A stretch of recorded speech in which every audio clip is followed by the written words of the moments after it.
রাজশাহীর সবচেয়ে বড় কনভেনশন হলো আজকে একটু ভিন্ন আমেজে সেজে উঠেছে। সাদারঙা শিফন পর্দার ব্যাকড্রপে ইউক্যালিপটাস লতা আর মিহি নিয়ন আলোয় বড় করে লেখা ডাবল দ্য জয়। মাঝখানে দুটো আলাদা বসার জায়গায় নরম তুলতুলে কুশন পাতানো। সেই আরামদায়ক আসন দুটো দখল করে বসে আছে দুই আসন্নপ্রসবা নারী, মীরা আর পিউ। সিল্কের গাউন ভেদ করে স্পষ্ট উকি দিচ্ছে দুটো প্রাণস্পন্দন। একটি 7 মাসের পোষ্ট বেবি বাম্প, অন্যটি 6-এ পা দিয়েছে। কনভেনশন হলে প্রবেশ করা মাত্রই রোজি মাহিরের হাত ছেড়ে প্রায় দৌড়ে মীরার কাছে চলে গেল। রোজিকে দেখে মীরা হালকা অনুযোগ করে বলল, রোজি, এত দেরি করলে কেন? রোজি ঠোঁট উল্টে সাফাই গাইল, আমার দোষ নেই আপু, আমি অনেক আগেই রেডি হয়ে বসেছিলাম। মাহির ভাই এখান থেকে যেতে দেরি করেছে। মীরা আলতো হেসে রোজির হাত ধরে পাশে বসিয়ে দিয়ে বলল, আচ্ছা ঠিক আছে, বসো এখন। আজকের এই হাসিখুশি মীরাকে দেখে বোঝার উপায় নেই, পারভেজের হাত ধরে এই পর্যন্ত পৌঁছাতে তাকে কতটা কাঠখড় পোড়াতে হয়েছে। বিয়ের পরও রশিদ চৌধুরী তাদের সম্পর্কটা কিছুতেই মেনে নেননি। ভদ্রলোকের আত্মসম্মান বরাবরই একটু বেশি, তার উপর একরোখা মানুষ। নিজের জেদ বিসর্জন দিয়ে সবকিছু সব মেনে নিতে পারেননি। বরং বিয়ের কথা জানার পর ছেলের সাথে খুব রাগারাগি করেছেন। পরিস্থিতি এমন পর্যায়ে গিয়েছিল যে, পারভেজ আর মীরা বাড়ি ছেড়ে ছোট একটা ভাড়া ফ্ল্যাটে উঠেছিল। চোখের সামনে বাবা ছেলের এই দূরত্ব দেখে মানসিকভাবে ভেঙে পড়েছিল মীরা। যে ভয়ের কারণে বছরের পর বছর নিজের ভালোবাসা সুপ্ত রেখেছিল, শেষ পর্যন্ত সেই ভয়াবহ বাস্তবতার মুখোমুখি হতে হয়েছিল তাকে। আর যার জন্য সবসময় সে নিজেই দায়ী করত। কতবার যে পারভেজকে বলেছে তাকে ছেড়ে দিয়ে বাবার কাছে ফিরে যেতে, তার ইয়ত্তা নেই। তবে খুব বেশি দিন মুখ ফিরিয়ে থাকতে পারেননি রশিদ চৌধুরী। 6 মাসের মাথায় তাদের ডেকে ঘরে তুলেছেন। এখন মীরা স্বামী আর শ্বশুরমশাইকে নিয়ে এক বাড়িতেই থাকছে। আর এই অল্প দিনেই নিজের মায়া আর সেবা দিয়ে শ্বশুরের মন জয় করে নিয়েছে সে। রশিদ চৌধুরী এখন বৌমা বলতেই পাগল। মেয়ের মতো ভালোবাসতে শুরু করেছেন মীরাকে। জেলা প্রশাসনের তুখোর ম্যাজিস্ট্রেট মীরা, যে পুরো রাজশাহী শহর দাপিয়ে বেড়ায়, সেই এখন চৌধুরী বাড়ির পরম লক্ষ্মী এক পুত্রবধূ। শহরের পাশাপাশি সংসারও গুছিয়ে রেখেছে নিজ হাতে। বক্স বেলুনের মাধ্যমে জেন্ডার রিভিল করা হবে। শুরুতেই মীরা আর পারভেজের পালা। এই মুহূর্তটি পৃথিবীর প্রতিটা বাবা মায়ের কাছেই এক অদ্ভুত শিহরণের। একটি বিশাল আকারের বক্সের সামনে দাঁড়িয়ে আছে দম্পতি। উত্তেজনায় মীরার হাত পা রীতিমতো কাঁপছে। ও যখন কম্পিত হাতটি বক্সের দিকে বাড়িয়ে দিল, উপস্থিত সবার উৎসুক দৃষ্টি তাদের ওপরই নিবন্ধ। মীরার ভয়ার্ত হাতের ওপর নিজের ভরসা জোগানো হাতটি রাখল পারভেজ। দুজন মিলে একসাথে বক্সের ফিতের ছোট প্রান্তটি ধরে সজোরে টান দিল। আতঙ্কে মীরা সাথে সাথে চোখ বন্ধ করে ফেলল। ফিতে ছোটার সঙ্গে সঙ্গে বক্সটি খুলে ভেতর থেকে ডজনখানেক আকাশী নীল রঙের হিলিয়াম বেলুন ডানা মেলে ওপরের দিকে উড়ে চলল। পুরো হলরুম ফেটে পড়ল তালি আর উচ্ছ্বাসে। মীরা তখনও চোখ খিচে বন্ধ করে আছে, চোখ মেলে দেখার সাহস সঞ্চয় করতে পারছে না সে। পারভেজ পেছনে থেকে মীরাকে জড়িয়ে ধরল। ওর কানের কাছে মুখ নিয়ে ফিসফিস করে বলল, এই অধমরে পোলার বাপ বানানোর লাইগা আপনারে অনেক অনেক সাধুবাদ, ম্যাজিস্ট্রেট ম্যাডাম। রোজি মাহিরের শক্ত বাহু আঁকড়ে ধরে পাশে দাঁড়িয়ে আছে। হলের সকলের মতো ওর দৃষ্টিও স্টেজের দিকেই আবদ্ধ। 2 ইঞ্চি হাই হিল পরায় রোজির উচ্চতা আজ মাহিরের কাঁধের সামান্য উপরে গিয়ে পৌঁছেছে। হঠাৎ এক অদ্ভুত ভালো লাগায় মাহিরের কাঁধে মাথা এলিয়ে দিল রোজি। কল্পনার নীল দিগন্তে ডানা মেলে আনমনেই বলে উঠল, আমাদের ফার্স্ট বেবি কি হতে পারে মাহির ভাই? ছেলে, নাকি মেয়ে? মাহিরের ভ্রু জোড়া সামান্য কুঁচকে গেল। এই মেয়ে আদৌ ওদের ভবিষ্যৎ সন্তানের চিন্তা করে? করলে তো এভাবে দূরে থাকতে পারত না। সে কথা বলবে পটর পটর, কিন্তু কাজের বেলা লব্রঘণ্ট। তবে আজ প্রথমবার রোজির মুখে বাচ্চার কথা শুনে মাহিরের ভেতরটা এক অজানা পুলকে নেচে উঠল। আলতো করে চোখ বন্ধ করল সে। সাথে সাথেই এক চিলতি নুরানি আলো মাখা এক অবয়ব ভেসে উঠল ওর পিতৃ হৃদয়। মাহির গভীর নিঃশ্বাস ফেলে দৃঢ় বিশ্বাসে বলল, ছেলে, ফুটফুটে একটা ছেলে হবে আমাদের। আমার বাবা, মেহরাজ। মাহিরের কথায় রোজি চট করে মাথা তুলল। বিস্ময়ভরা চোখে তাকিয়ে সুধাল, আপনি এত নিশ্চিত কিভাবে যে ছেলেই হবে? আবার নামও ঠিক করেছেন? মাহির চোখ খুলে রোজিকে বাহুডোরে আগলে নিল। ওর বিস্মিত গাল টেনে দিয়ে বলল, কেননা, আমাদের পরিবারের সদস্যদের প্রথম সন্তান সবসময় ছেলেই হয়। রোজি ভেবে দেখল, সত্যিই তাদের পরিবারের সবারই প্রথম সন্তান ছেলে। মাহিরের এই অযাচিত যুক্তিটিও রোজির অবচেতন মন ভালোই ভাবেই ধারণ করে নিল। মাথা নেড়ে সায় দিল রোজি। তাহলে আমাদেরও প্রথমে ছেলেই হবে। যাই হোক, নামটা কিন্তু খুব সুন্দর। মেয়ে বাবুর জন্য এমন একটা নাম বের কইরেন। বলা তো যায় না যদি মিস্টেকলি মেয়ে হয়ে যায়। মাহির ঠোঁটের কোণে এক চিলতে বাঁকা হাসি ঝুলিয়ে বলল, মিস্টেকলি কেন, প্ল্যান করেই হবে। ছেলের পর একটা মেয়েও আসবে আমাদের বুকে। আব্বা আম্মা দুটোই থাকবে আমাদের ঘরে। মাহিরের এমন সরাসরি কথায় রোজি এবার ভীষণ লজ্জা পেল। ফর্সা গাল দুয়োতে লাল রঙের আভা ছড়িয়ে পড়। দ্রুত অন্য দিকে মুখ ঘুরিয়ে নিল রোজি। ঠোঁট চেপে সেই লজ্জাটুকু আড়াল করতে মরিয়া হয়ে উঠল ও। রোজির এই লাজুক রূপ দেখে মাহিরের আফসোস হতে লাগল। ইস, এমন একটা মোহময় মুহূর্ত এই জনাকীর্ণ পরিস্থিতিতেই আসতে হলো। বাড়িতে থাকলে এই মেয়ের লজ্জা কত প্রকার ও কি আজকেই সব আবিষ্কার করেই ছাড়ত মাহির। মীরার উত্তেজনা কাটলেও পিউয়ের ভেতরটা এখন রীতিমতো টিপটিপ করছে উত্তেজনায়। ওর 6 মাসের বেবি বাম্পটা সিল্কের গাউনের নিচে থরথর করে কাঁপছে। রায়হান ওকে বাহুডোরে আগলে নিয়ে অভয় দিল, যদিও ওর নিজের হাতের তালুও ঘামছে। পিউ ফিসফিস করে বলে উঠল, মেয়ে না হলে, কিন্তু কি? জানি না, আল্লাহ আল্লাহ করো। এখন আল্লাহ আল্লাহ করলে কি ছেলে থাকলেও সে মেয়েতে পরিণত হয়ে যাবে? ছেলের কথা এখন মুখে আনবে না একদম। যাই আসুক পিউ, আমাদের সাদামাটা জীবনটা রঞ্জিত করতেই আসবে সে। মেয়ে হলে জামাই আনবো, আর ছেলে হলে বৌমা আনবো। তাহলেই তো হলো। পিউ শুধু মৃদু হাসল। কাপা কাপা হাতে দুজন মিলে বক্সের ফিতেটা ধরল। ফিতেও টান পড়তেই বক্সের ঢাকনা সরে গেল। মুহূর্তেই একঝাঁক উজ্জ্বল গোলাপি হিলিয়াম বেলুন ডানা মেলে নীল বেলুনগুলোর সাথে মিশে যেতে লাগল। চারপাশ থেকে আবার হর্ষধ্বনি ভেসে এল, ইটস আ গার্ল। গোলাপি বেলুনগুলো পিউয়ের মনের গহীনে জমে থাকা সব ভয় উড়িয়ে নিয়ে গেল। খুশিতে লাফ দিতে গিয়ে পরিস্থিতি মাথায় এলোর। রায়হান বলল, এবার খুশি মিসেস রায়হান খন্দকার? ভীষণ। পিউয়ের চোখের কোণে আনন্দাশ্রু চিকচিক করে উঠল। মীরা এগিয়ে এসে পিউকে জড়িয়ে ধরল। দুই সহচর একে অপরের দিকে তাকিয়ে হাসল। ভাগ্যের অদ্ভুত খেলা, জীবনের বেশিরভাগ সময়ই একসাথে কাটালো ওরা, তারপর একই দিনেই পছন্দের মানুষগুলোর সাথে বিয়ে হলো, এবার একই সাথে মাতৃত্বের যাত্রা শুরু।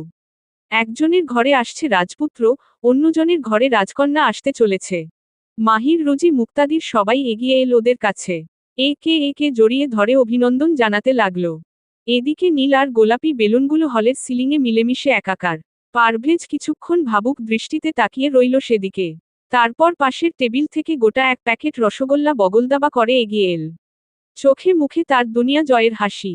পিউ আর রায়নের কাছাকাছি হতেই চিৎকার করে উঠল, ওহ হহ, পাইয়া গেছি, পোলার বউ পাইয়া গেছি আমি।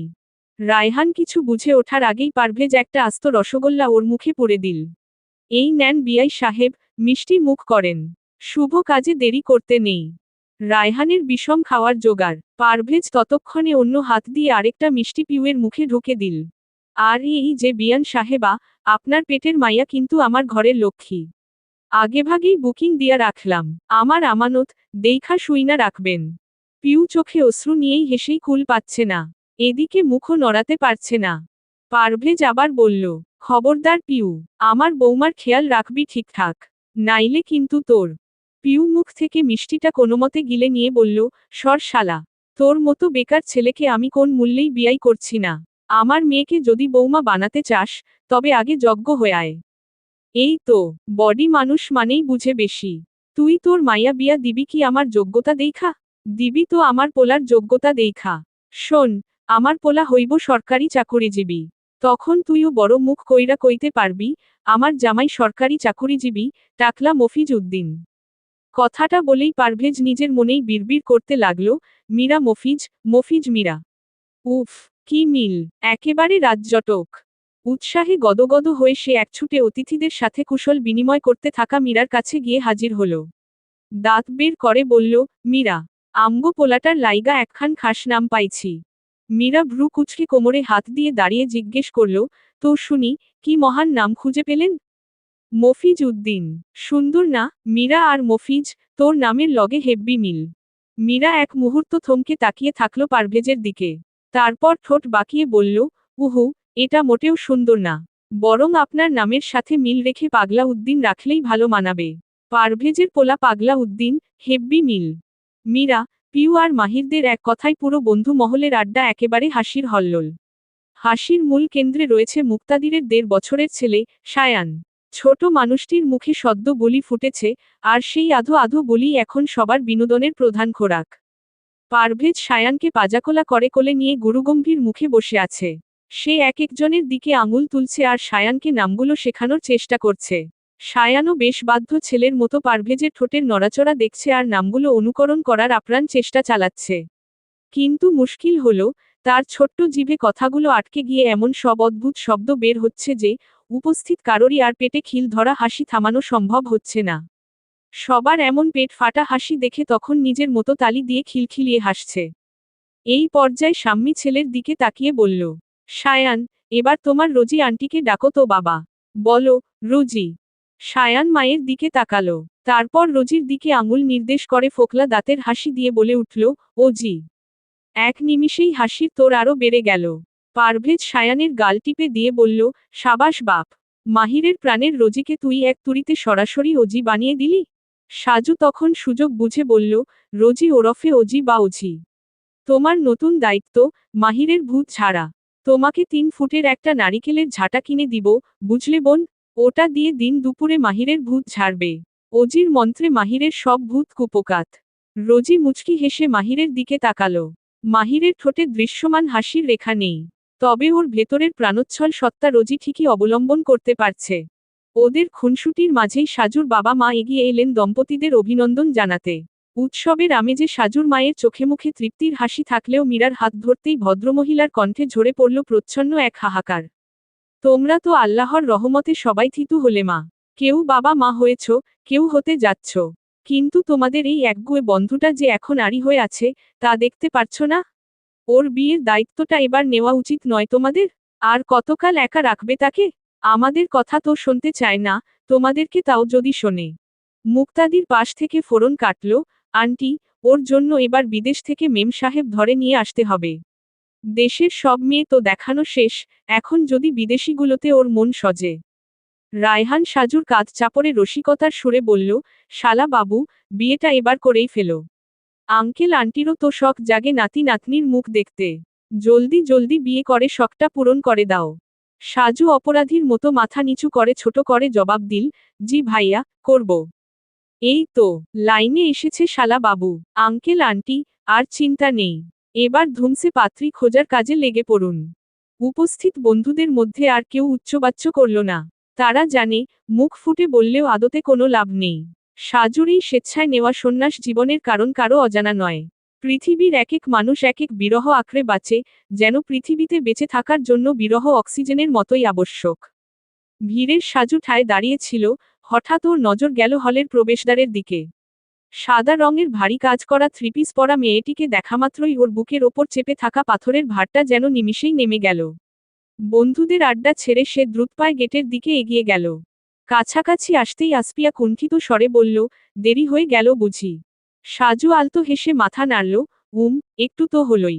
জেন্ডার রিভিল করা হলো মাত্রই। সমস্যা নেই, এসো। ইস, মূল অনুষ্ঠানটাই মিস করলাম। আরে সমস্যা নেই, এখনো অনেক কিছু বাকি। এসো তুমি। আচ্ছা, কার কি বাবু হচ্ছে? পিউয়ের মেয়ে, আর মীরার ছেলে। বাহ, দারুণ তো। বেবিরা বড় হলে ওদের বিয়ে দিয়ে মীরা আপু আর পিউ আপু কিন্তু ওদের সম্পর্কটা আরো মজবুত করতে পারবে। মানে মীরা আপুর ছেলেই তো আগে পৃথিবীতে আসছে। বিষয়টা ভালোই মানাবে। বেশ উৎসাহ নিয়েই বলল আসপিয়া। সাজুর চোখে এক পলকের জন্য এক গভীর শূন্যতা ভেসে উঠল। সে আনমনে সামনের দিকে তাকিয়ে ধীরস্বরে বলল, চাইলেই কি সব সম্ভব আশু? বিয়েটা আসলে অদ্ভুত এক নিয়তি। আমরা তো জীবনে অনেক কিছুই চাই, কিন্তু নিয়তি কি আমাদের সবটুকু দেয়? আসপিয়াকে এখানে দেখে মীরা আর পিউ একে অপরের দিকে অর্থবহ দৃষ্টি বিনিময় করল। ওদের চোখে মুখে কিছুটা বিস্ময় সাথে কিছুটা অস্বস্তিও। আসপিয়াকে আজকের অনুষ্ঠানে ওরা কেউ ইনভাইট করেনি। মূলত মাহির আর রোজির জন্যই কোন অনুষ্ঠানে তাকে আর ডাকা হয় না। কিন্তু সাজু বরাবরই ব্যতিক্রম। আসপিয়াকে একনজর দেখার তৃষ্ণায় সে নিজেই আসতে ওকে বলেছে।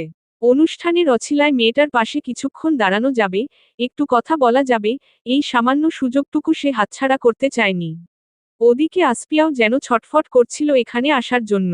সাজুর ইনভাইটেশন ওর কাছে এক পরম সুযোগ, যে সুযোগে সে ভিড়ের আড়ালে হলেও মাহিরকে অন্তত এক পলক প্রাণভরে দেখে নিতে পারবে। কি অদ্ভুত এই মানুষের মন। সাজু আর আসপিয়া, দুজনেই আজ এক বিন্দুতে মিলিত হয়েছে, কিন্তু তাদের গন্তব্য সম্পূর্ণ আলাদা। মূলত, তারা একে অপরের ঢাল হয়ে দাঁড়িয়েছে কেবল নিজ নিজ হৃদয়ের গোপন স্বার্থটুকু হাসিল করার জন্য। আসলে কখনো কখনো মানুষ অন্যের হাত ধরে সেই পথেই হাঁটে, যে পথের শেষে সে তার নিজের প্রিয় মানুষটিকে খুঁজে পাওয়ার মিথ্যে তৃপ্তি পায়। আসপিয়া মাহিরকে খুঁজে চলেছে উৎসুক চোখে, আর সাজু পরম দৃষ্টিতে আগলে রাখছে আসপিয়াকে। এক অদ্ভুত সমান্তরাল পথ, যেখানে কেউ কাউকে পায় না, অথচ পাওয়ার আশায় একে অপরকে ব্যবহার করে চলে অবিরাম। সাজু আসপিয়ার দিকে তাকিয়ে মৃদুস্বরে বলল, এভাবে দাঁড়িয়েই থাকবে? এসো ওদিকে কোথাও বসি। আসপিয়া সাজুর কথায় যান্ত্রিকভাবে মাথা নাড়লেও ওর দৃষ্টি হলের ওপাশে মাহিরের অবয়ব খুঁজে ফিরছে। সাজু সেটা বুঝেও না বোঝার ভান করে রইল। পৃথিবীর এই এক নিয়ম, কেউ ভালোবাসার জন্য অন্ধ হয়, আর কেউ জেনে বুঝে সেই অন্ধত্বের অভিনয় করে যায়। আসপিয়া, পরিচিত কণ্ঠের টান কানে আসতেই আসপিয়ার হৃৎপিণ্ড যেন এক মুহূর্তের জন্য থমকে গেল। দ্রুত ঘুরে তাকালো সে। চোখের সামনে সেই চিরচেনা অবয়ব, প্যান্টের পকেটে হাত গুজে মাহির দাঁড়িয়ে আছে। আসপিয়ার অবচেতন মন বিশ্বাস হতে চাইল না। মাহির তাকে ডাকছে? কত সহস্র রাত সে এই কণ্ঠস্বর শোনার জন্য হাহাকার করেছে, তার কোনো হিসেব নেই। আজ বহু দিন পর মাহিরের কণ্ঠে নিজের নামটা শুনে আসপিয়ার ভেতরটা এক অজানা হিল্লোলে কেঁপে উঠল। মাহির ধীর পায়ে এগিয়ে এল, তবে আসপিয়ার খুব কাছে গেল না, বজায় রাখল এক পরিমিত দূরত্ব। জায়গাটা হলো রুমের একটু সাইটে, এই দিকটায় কনস্ট্রাকশনের কাজ চলছে বলে লোকসমাগম নেই বললেই চলে। আসপিয়া মূলত ফোনে কথা বলার জন্য ভিড় ছেড়ে এখানে এসেছিল। কিন্তু এখানে আসতেই ভাগ্য সুপ্রসন্ন হয়ে উঠল, মাহির ওর পাশে দাঁড়িয়ে আছে। আসপিয়ার বুক তীব্র গতিতে টিপটিপ করছে, ভয় হচ্ছে ওর, এই বুঝি মাহির শুনে নিল। কিছুক্ষণ নীরবতার পর মাহির খুব শান্ত গলায় জিজ্ঞেস করল, কেমন আছো? কিছুক্ষণ নীরবতার পর মাহির খুব শান্ত গলায় জিজ্ঞেস করল, কেমন আছো? আসপিয়ার কণ্ঠনালীতে যেন কিছু একটা আটকে গেল। কোনোমতে নিজেকে সামলে মৃদুস্বরে নিয়ে উত্তর দিল। খুব জটিল প্রশ্ন মাহির, উত্তর নেই আমার কাছে। কিছু মনে করো না, প্লিজ। আসপিয়া আর পাল্টা জিজ্ঞেস করল না, তুমি কেমন আছো? কেননা সে জানে তার সামনে দাঁড়িয়ে থাকা মানুষটা তার নিজ ভালোবাসার মানুষের সাথে খুব বেশিই ভালো আছে। ভারী নীরবতার মাঝেই কেটে গেল দীর্ঘ সময়। বাতাসের শব্দ আর পাশের কনভেনশন হলের অস্পষ্ট শোরগোল ছাড়া আর কোন আওয়াজ নেই। মাহির কাঁচা সিলিংয়ের দিকে তাকিয়ে স্বাভাবিক স্বরেই বলল, জীবনটা খুব ছোট আসপিয়া। অথচ আমরা ছোট ছোট জেদ আর অপ্রাপ্তি নিয়ে জীবনটাকে কত জটিল করে ফেলি। আসপিয়া চুপ করে রইল। মাহির জানালার রেলিং এ হেলান দিয়ে দাঁড়িয়েছিল। এবার দুই হাত বুকে গুজে আসপিয়ার দিকে সামান্য বেঁকে দাঁড়ালো। আসপিয়ার চোখের দিকে তাকিয়ে শীতল কণ্ঠে বলল, আসপিয়া, ভালো থাকাটা তোমার অধিকার, জীবনকে ভালো রাখা তোমার একনিষ্ঠ দায়িত্ব। অথচ তুমি দিনের পর দিন নিজের প্রতি জুলুম করছো। নিছক জেনেও জীবনকে প্রাপ্তিহীন মরীচিকার পিছে তাড়িয়ে নিয়ে বেড়াচ্ছ। এটা কি ঠিক? মরীচিকা বললেই কি তা মিথ্যে হয়ে যায় মাহির? আর তুমি যাকে প্রাপ্তিহীন বলছো, সেই স্মৃতির আঙিনাই আমার বেঁচে থাকার সম্বল। তাহলে এখানে জুলুমের প্রসঙ্গ কোত্থেকে আসছে, মাহির? তোমার অবচেতন মন তোমার মস্তিষ্ককে বিভ্রান্ত করছে।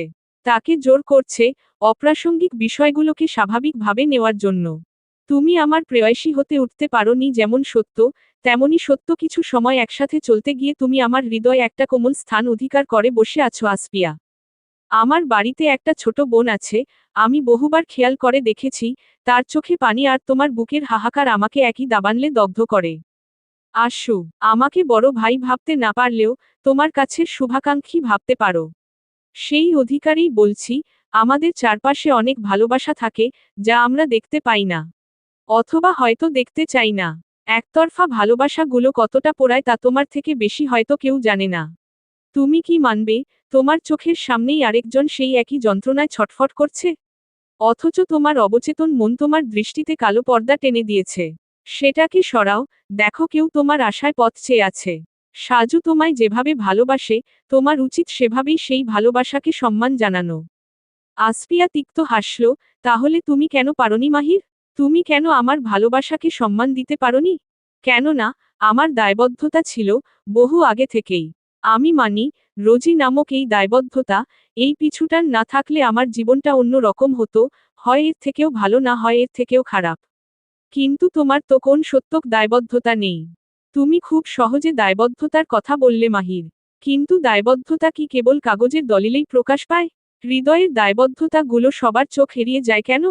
তুমি হৃদয়ে যেই দায়বদ্ধতা লালন করছো, তাকে অসম্মান করব না। তবে মানুষ চাইলেই এই দায়বদ্ধতা থেকে পিছু পা হতে পারে। পয়েন্ট করো, মানুষ পারে না এমন কিছুই নেই। কিন্তু ইতিহাসে দুই ধরনের মানুষের উদাহরণ আছে, একদল ভুল আবেগ ভুলে নতুন করে জীবন সাজিয়েছে, যাদের হাত ধরে পৃথিবীও সেজে উঠেছে। আরেক দল স্বেচ্ছায় বিরহ বরণ করেছে, তাতে নিজেরাও যেমন অপূর্ণ থেকেছে, তেমনি তাদের পারিপার্শ্বিক পৃথিবীকে অপূর্ণ রেখেছে। এখন ইতিহাসের কোন দলকে তুমি অনুসরণ করবে এটা একান্তই তোমার ব্যক্তিগত চিন্তাধারার উপর নির্ভর করছে। আর তোমার চিন্তা চেতনার মার্জি সং তুমি নিজে। ভুলে যেও না, তুমি একটা মানুষ। তোমার পারিপার্শ্বিকে জড়িয়ে আছে আরও কিছু মানুষ। তোমার একটা ভুল সিদ্ধান্ত তাদেরকেও খুব বাজে ভাবে প্রভাবিত করবে। এখনো অনেক সময় আছে, যে পথে আসার আলো নেই সেখান থেকে ফিরে এসো। মনে রেখো, স্বেচ্ছায় পূর্ণতার খাতায় শূন্যতার দাগ বসানো শুধু বোকামিই নয়, এটা পাপ। আত্মঘাতীর মতোই মহা পাপ এটি। আসফিয়া এবার উম্মাদের মতো নিজের চুল নিজেই হাতে খামচে ধরল। মাথা নুইয়ে চোখ খিচে বন্ধ করে আর্তনাদ করে উঠল। প্লিজ থামো, প্লিজ। আমাকে বিভ্রান্ত করছো তুমি। মাহিরের কোন ভাবান্তর দেখা না। সে আগের মতোই শান্ত কণ্ঠে বলল। ওই যে বললাম তোমার মন আর মস্তিষ্ক দুটো আলাদা পথে হাঁটছে, এজন্য আমার কথাগুলো তোমার কাছে বিভ্রান্তিকর ঠেকেছে। কিন্তু আসফিয়া, আমাকে বিশ্বাস করে তুমি একবার সাজুর হাতটা ধরে দেখো। দেখবে জীবনটা মিথ্যা সান্ত্বনার নরবরে খুঁটি উপর দাঁড়িয়ে থাকার চেয়ে সত্যিকারের একটা আস্থাভাজন হাত ধরে জীবন পাড়ি দেওয়া অনেক বেশি তৃপ্তিময়, সহজ আর সুন্দর। মাহিরের যুক্তিনির্ভর কথাগুলো আসফিয়ার কানে আর্তনাদের মতো বাজতে লাগল। সে বুঝতে পারছে মাহির তাকে জীবনের কঠিন বাস্তবতার সামনে দাঁড় করিয়ে দিয়েছে, কিন্তু তার অবাধ্য মন কিছুতেই সেই মুক্তি চাচ্ছে না। আসফিয়ার চোখের নোনা জল এবার গাল বেয়ে চিবুকে এসে ঠেকল। ও কাঁদতে কাঁদতেই হঠাৎ মাহিরের দিকে এক ধাপ এগিয়ে এল। কম্পিত গলায় বলল, মাহির, তোমার কাছে একটা আবদার করি? ধরে নাও এটা আমার শেষবারের মতো চাওয়া। মাহির কিছুটা থমকে গিয়ে জিজ্ঞেস করল, কি? আসফিয়া এবার ওর জীবনের সেই বহুল প্রতীক্ষিত আবদারটি করে বসল, যা পূর্বে হাজার বার ঠোঁটের কোণে এসেও অপূর্ণতায় ফিরে গিয়েছিল। আসফিয়া খুব মিনতিভরা চোখে তাকিয়ে বলল, তোমার হাতটা একটু ধরি। মাহির কিঞ্চিত অবাক হল। তাদের দীর্ঘ পরিচয়, আবার কিছু সময় একসাথে চলা হয়েছে ঠিকই, কিন্তু ওরা কখনো একে অপরের একটি পশম স্পর্শ করেনি। আসফিয়া মাহিরের উত্তরের বা অনুমতির অপেক্ষা করল না। এক ধরনের ঘোরের মাঝেই সে খপ করে মাহিরের ডান হাতটা নিজের দুই হাতের তালুতে পুরে নিল। হাতটা এমনভাবে নেড়েচেড়ে দেখতে লাগল, যেন পৃথিবীর সবচাইতে দামি কোনো নীলকান্তমণি ওর হস্তগত হয়েছে। খুশির এক অদ্ভুত আভা ওর চোখের অশ্রুতে মাখামাখি হয়ে গেল। হঠাৎ এই আক্রমণে মাহিরের অপ্রস্তুত মস্তিষ্ক সব যুক্তি আর চিন্তা করার ক্ষমতা হারিয়ে ফেলল। এই আকস্মিক ধাক্কা মাহির সামলে ওঠার আগেই আসফিয়া আরেকটা অভাবনীয় কাজ করে বসল। আসফিয়া মুখ নামিয়ে মাহিরের হাতের পৃষ্ঠে নিজের ঠোঁট দুটো পরম মমতায় ছুঁয়ে দিল। মাহিরের অবচেতন মন এবার তড়িৎ গতিতে চেতনা ফিরে পেল যেন। আসফিয়ার উষ্ণ অধর যুগল দুটো সেকেন্ডও স্থির হতে পারল না, তার আগেই মাহির চট করে হাত সরিয়ে নিল। ওর সারা শরীর রি রি করে উঠল এক অজানা আশঙ্কায়। সে আর এক মুহূর্তও দাঁড়াল না সেখানে। কোনো বাক্য বায় না করে, গটমট পায় প্রস্থানে উদ্যত হল। তখন সে যদি একবার পিছনে ফিরে তাকাত, তবে দেখতে পেত, নির্জন ধুলোমাখা মেঝেতে হাঁটু গেড়ে বসা এক মেয়ের নীরব আর্তনাদ। কিন্তু মাহিরের সেই অবসর ছিল না। অথচ দেয়ালের ওপাশ থেকে একজোড়া ধূসর চোখ ঠিকই এই আর্তনাদ নিবিড়ভাবে পর্যবেক্ষণ করল। আসফিয়ার দুঃখগুলো যেন অশ্রুকণা হয়ে ঝরে পড়ল সেই ধূসর চোখ দুটো থেকেও। সাজু সব দেখল, বুঝল, কিন্তু পাথরের মতো স্থির হয়ে রইল। ওই অসহায় মেয়েটাকে মাটি থেকে তুলে বুকে আগলে নেবার কোন অধিকার নেই ওর। মাহির দ্রুত পায়ে করিডোর পেরিয়ে মূল হলের দিকে যেতে গিয়েই দেখল, দরজা পেরিয়ে রোজি এদিকেই আসছে। মাহিরকে দেখতে পেয়ে ওর চিন্তিত মুখটাতে স্বস্তি ফিরে এল যেন। কোথায় গিয়েছিলেন আপনি? আমাকে বলে যাবেন না? কল এসেছিল, ওটাই রিসিভ করতে গিয়েছিলাম। চল। মাহির রোজির হাত ধরে ফের হলের ভেতর নিয়ে এল। তারপর ওকে দাঁড়াতে বলে সোজা ওয়াশরুমে চলে গেল। হ্যান্ডওয়াশ দিয়ে কতবার যে ঘষে ঘষে হাত ধুলো তার ইয়ত্তা নেই। বড় বাঁচা বেঁচে গিয়েছে আজকে। আর একটু আগে যদি রোজি বের হয়ে ওদিকটায় পৌঁছে যেত, তাহলে আজকে কেলেঙ্কারি হয়ে যেত। ওর সুখের সংসারে আগুন লেগে যেত। ওর রোজটা কতটা মন খারাপ করত, কত মিনিট, কত ঘন্টা, নাকি কত দিন ওর সাথে কথা বলতো না, সে কথা ভেবেই মাহিরের ভেতরটা কেঁপে উঠল। ওয়াশরুম থেকে বের হয়ে রোজির সামনে দাঁড়াতেই মাহিরের ভেতর এক অদ্ভুত অপরাধবোধ দানা বাঁধল। মনে হচ্ছে, রোজির পবিত্র আমানত খেয়ানত করে এসেছে ও। এদিকে ঘষে ঘষে হাতের চামড়া লাল করে ফেলেছে, তবুও মনে হচ্ছে আসপিয়ার সেই অযাচিত স্পর্শ এখনো লেগে আছে। কি বিশ্রী অনুভূতি। মাহির এবার রোজিকে টেনে একটু সাইটে নিয়ে এল। রোজি অবাক হয়ে বলল, এখানে কেন নিয়ে এলেন? মাহির কোনো ভূমিকা না করে নিজের ডান হাতটা রোজির মুখের সামনে ধরল। কাতর স্বরে বলল, এখানে চুমু দে তো, প্রাণ। তোর চুমুর অভাবে আমার হাত অবশ হয়ে আসছে। রোজির ভ্রু জড়ো হয়ে এল। আপনার আবার কি হলো হঠাৎ? চুমু জনিত দুর্বলায় ভুগছে আপনার হাজবেন্ড। এখন তাড়াতাড়ি কয়েকটা চুমু দিয়ে রিচার্জ করুন তাকে। এমন অসময়ে মাহিরের এমন অদ্ভুত রসিকতা রোজির ভালো লাগল না। কিন্তু কথা বাড়াতে ইচ্ছে করল না। তাই কুচকানো মুখটা এগিয়ে নিয়ে হাতের পৃষ্ঠে ছোট একটা চুমু এঁকে দিল। চুমু দিতে গিয়েই হ্যান্ডওয়াশের তীব্র ঝাঝালো গন্ধ ওর নাকে এসে ধাক্কা দিল। রোজি মাথা তুলে বলল, জারের সব হ্যান্ডওয়াশ দিয়ে হাত ধুয়েছেন নাকি? এত গন্ধ কেন? উদ্ধৃতি চিহ্ন। একটা চুমুতে মাহিরের অস্থির মন শান্ত হল না। গন্ধ কেন হবে? লাইফয় হ্যান্ডওয়াশ, সুগন্ধ মনে করে আরো কয়েকটা চুমু বসিয়ে দে। রোজি এবার বিরক্ত হয়ে মাহিরের হাতটা নিজের হাতের মুঠোয় নিয়ে এলোপাতাড়ি চুমু দিতে দিতে হাতের পিঠ ভিজিয়ে তুলল। কিছুক্ষণ পর আসপিয়া নিজেকে কিছুটা সামলে উঠে দাঁড়ালো। ভেজা চোখ মুছে, ঝাপসা দৃষ্টি পরিষ্কার করে হলের মেইন গেইটের দিকে এগিয়ে যেতেই পথে সাজুর সাথে তার দেখা। সাজুকে দেখে আসপিয়া জোরপূর্বক হাসার চেষ্টা করে বলল, সাজু ভাইয়া, আসি তাহলে। সাজুর সংক্ষিপ্ত প্রশ্ন, চলে যাবে? হুম, রাত হয়ে যাচ্ছে। আচ্ছা, গাড়ি? আসপিয়া হুট করে যেন ঘোরের ভেতর থেকে বাস্তবে ফিরল। ওহ, একেবারে মনে ছিল না, ড্রাইভারকে কল দিতে হবে। বলেই আসপিয়া ব্যাগ থেকে ফোন বের করতে যাবে, কিন্তু সাজু বাধা দিয়ে বলল, ড্রাইভারকে ডাকার দরকার নেই। আমিও তো তোমাদের বাসার সামনে দিয়েই যাব। তোমাকে নামিয়ে দিচ্ছি, চলো। আসপিয়া কিছুটা অবাক হয়ে জিজ্ঞেস করল, আপনিও কি এখনই যাবেন? হুম, এখানে আর কোন কাজ নেই। বাকিগুলো পারভেজরাই দেখে নিবে। আর আঙ্কেল আন্টি, মা, বাবা আগেই তাদের গাড়ি নিয়ে চলে গিয়েছে। আচ্ছা, চলুন তাহলে। সাজু আর আসপিয়া গাড়িতে গিয়ে বসল। গাড়ি গড়াতেও শুরু করল। চারপাশ নিস্তব্ধ। জানালার কাছ চুইয়ে আসা বাতাসের শাঁসা শব্দ আর গাড়ির ইঞ্জিনের হালকা গুঞ্জন ছাড়া আর কোনো আওয়াজ নেই। সাজু লুকিং গ্লাসে একবার আসপিয়াকে দেখে নিল। ফোলা ফোলা লাল চোখ দুটো বড্ড নিষ্পৃহ। সাজুর বলতে ইচ্ছে করল, তোমার ওই মায়াবী দুই চোখে কাজলের মোটা প্রলেপ মানায়, আশু। বেদনার অশ্রু নয়। কিন্তু গলা দিয়ে কোন শব্দ বেরোল না। সে একটা লম্বা শ্বাস টেনে আবার সামনের রাস্তার দিকে তাকালো। এই ভারী নীরবতার মাঝে হঠাৎ আসপিয়ার হাতে থাকা ফোনটা টুম করে শব্দ করে উঠল। ফোনটা উল্টে স্ক্রিন ওপেন করতেই আসপিয়ার মুখটা বিরক্তির কালো ছায়ায় ঢেকে গেল। ফোনের আলোয় ভেসে উঠল এক অপরিচিত ছেলের ছবি আর সাথে তার বিস্তারিত বায়োডাটা। আসপিয়া সাইড বাটন চেপে স্ক্রিনটা সাথে সাথে বন্ধ করে দিল। এটা তার জন্য নতুন কিছু নয়, বরং নিত্যদিনের রুটিন হয়ে দাঁড়িয়েছে। প্রতিদিন নতুন নতুন ছবি দেখা, বায়োডাটা পড়া আর দিনের শেষে সেজেগুজে পাথরের মূর্তির মতো পাত্রপক্ষের সামনে বসে থাকা। এরপর খুঁটিয়ে খুঁটিয়ে পাত্রের কোনো এক কাল্পনিক দোষ ধরে বাবার কাছে সেটা উপস্থাপন করা, এই তো তার জীবন। গত একটা বছর কোনোমতে বাবাকে আটকে রাখা গেলেও এবার আর তা সম্ভব হচ্ছে না। আসপিয়া ধীরে ধীরে ঘাড় ঘুরিয়ে ড্রাইভিংরত সাজুর মুখের দিকে তাকালো। নিঃসন্দেহে চোখে ধরার মতো একটা ছেলে। সোডিয়াম আলোর হলদেটে বাতি গাড়ির কাচ ভেদ করে তামাটে ত্বকের উপর পড়ে অদ্ভুত দীপ্তি ছড়াচ্ছে। সুগঠিত চোয়াল জুড়ে খোঁচা খোঁচা ঘন চাপ দাড়ির সমাহার। গভীর তীক্ষ্ণ চোখ জোড়া একদৃষ্টিতে রাস্তার দিকে আবদ্ধ। সামনে ধেয়ে আসা গাড়িগুলোর হেডলাইট আলোয় ধূসর মণি দুটো জ্বলজ্বল করে উঠছে।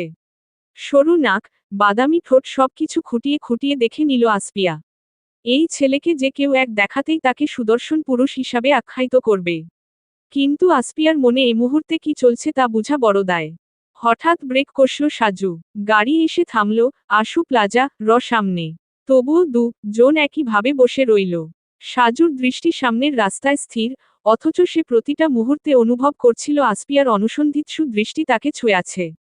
সাজু নড়ল না, বরং ধৈর্য নিয়ে আসপিয়াকে সেই সুযোগটুকু দিল। পেরিয়ে গেল বেশ কিছুক্ষণ। হঠাৎ সেই নিশ্ছিদ্র নীরবতা চিরে আসপিয়ার কণ্ঠে আক্ষেপ ঝরে পড়ল। আপনাকে যদি একটু ভালোবাসতে পারতাম। কণ্ঠস্বরটি যতটা আকুল, তার চেয়েও বেশি শোনালো পরাজিতের মতো। সাজু স্তম্ভিত হয়ে গেল।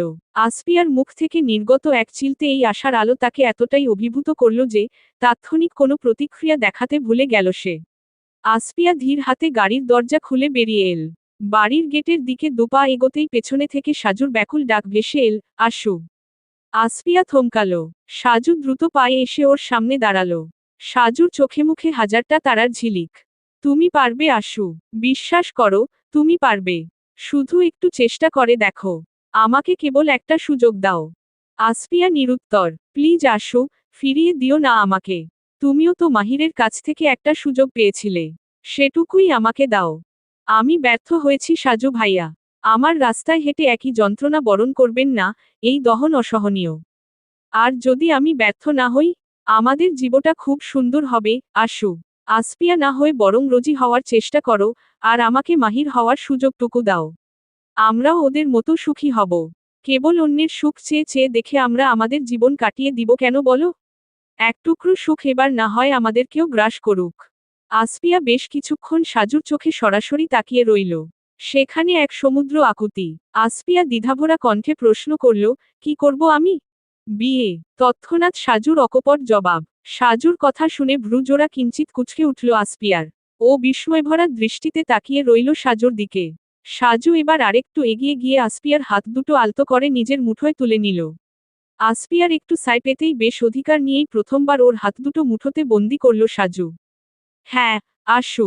আমি সুযোগটা একটা হালাল সম্পর্কের মাঝেই চাই।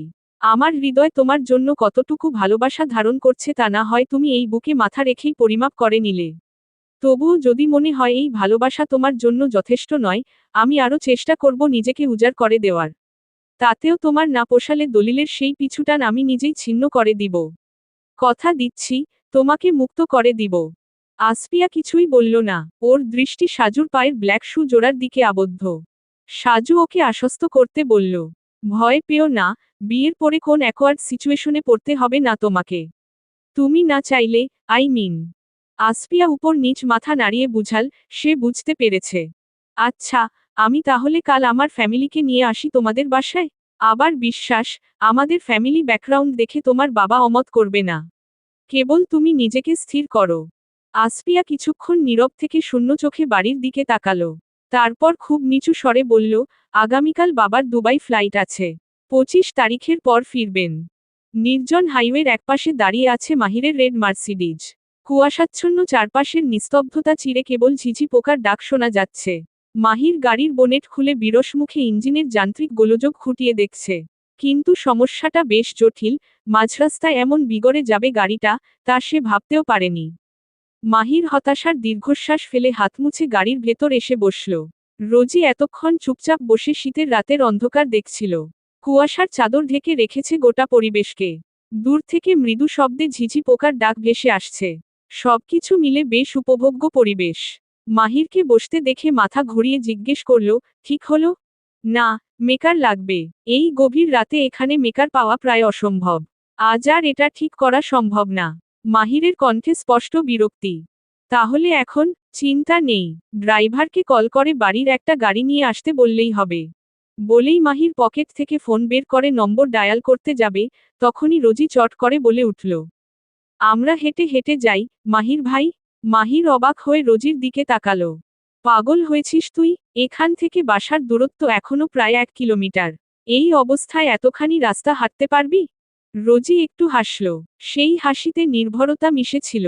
ও মাহিরের চোখের দিকে তাকিয়ে নিবিড় গলায় বলল, আপনি পাশে থাকলে আমি পৃথিবীর সবচাইতে দুর্গম পথ অনায়াসেই পাড়ি দিতে পারবো, মাহির ভাই।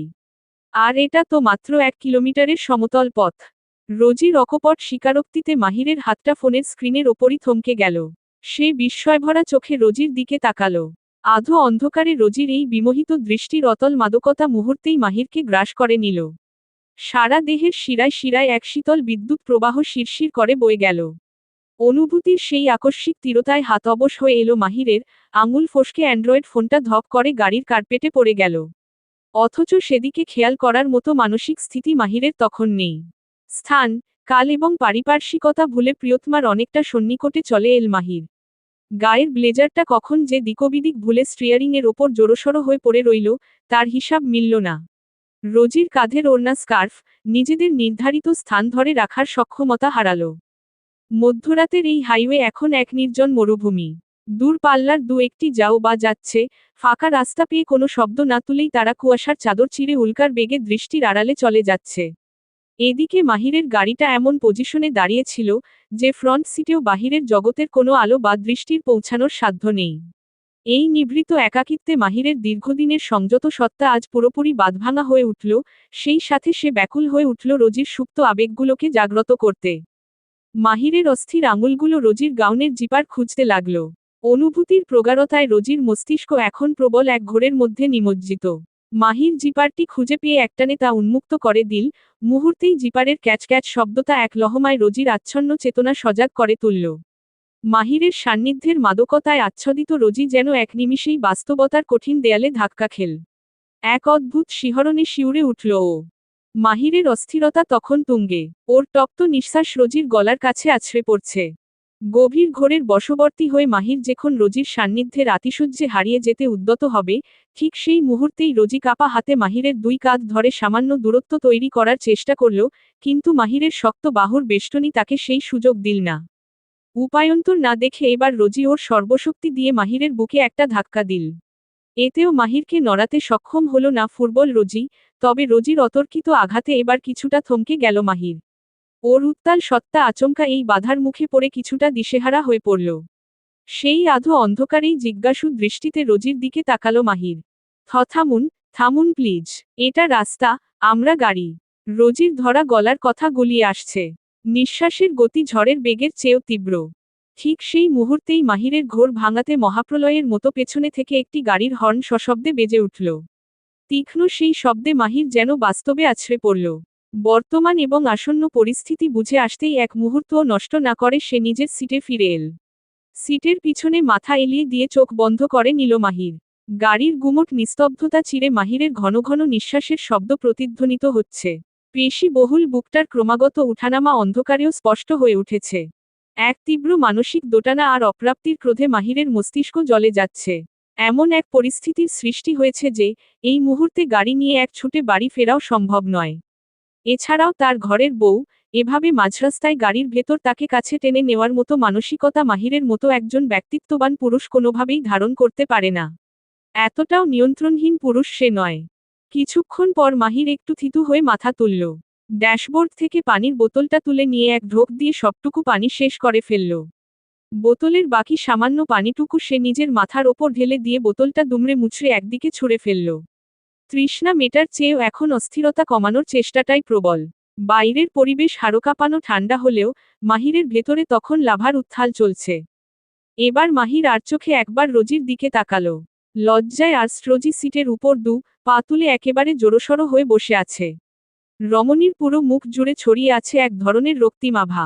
তবে আধো অন্ধকারে তা ভালোভাবে বোঝা যাচ্ছে না। খোলা চুলগুলো অবিন্যস্ত হয়ে গোটা পিঠ দখল করে নিয়েছে। ওড়নাটা গায়ে এঁটে সেটে পেঁচিয়ে রেখেছে সে। মাহির নিজেকে পুরোপুরি সামলে নিয়ে রোজির দিকে এগিয়ে গেল। ওর পিঠের দিকে হাত বাড়িয়ে ইশারা করল। রোজি বুঝল। সে নিঃশব্দে একটু বেঁকে বসল। মাহির অন্য দিকে তাকিয়ে পিঠের জিপারটা আটকে দিল।